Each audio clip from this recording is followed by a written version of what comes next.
అండి, welcome to our channel. ఇవాళ recipe వచ్చేసి డీప్ ఫ్రై చేయకుండా టేస్టీగా హెల్తీగా ఉండే సగ్గుబియ్యం పునుకులను తయారు చేసుకుందాం.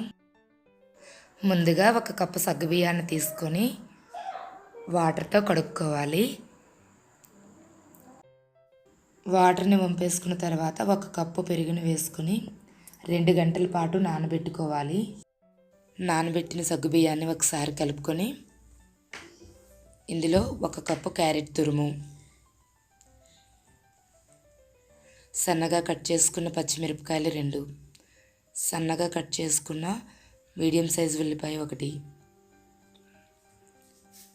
1 స్పూన్ జీలకర్ర, రుచికి సరిపడినంత సాల్ట్ వేసుకొని ఇవన్నీ కలిసేలా కలుపుకోవాలి. బైండింగ్ కోసం 3 స్పూన్ల వరిపిండిని వేసుకొని కలుపుకోవాలి. చుట్టడానికి వీలుగా ఉండే విధంగా అవసరమైతే మరికొంచెం వరిపిండిని యాడ్ చేసుకోండి.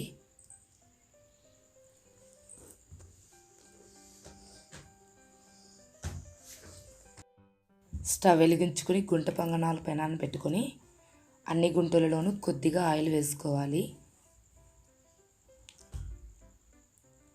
ఆయిల్ వేడెక్కిన తర్వాత ముందుగా కలిపి పెట్టుకున్న మిశ్రమాన్ని ఈ విధంగా ఉండలుగా చేసుకొని పెనంపై వేసుకోవాలి.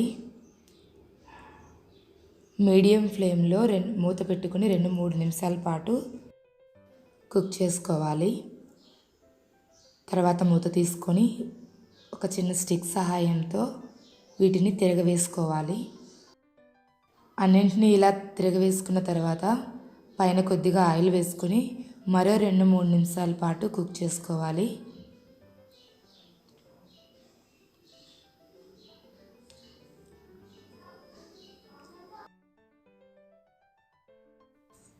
ఇలా 2 వైపులా కాల్చుకున్న సగ్గుబియ్యం పునుకులను ఆయిల్ ఫుడ్ తక్కువగా తినాలనే వారికి సాయంత్రం పూట టేస్టీగా హెల్తీగా ఇలాంటి రెసిపీ చేసుకొని తింటే చాలా బాగుంటుంది.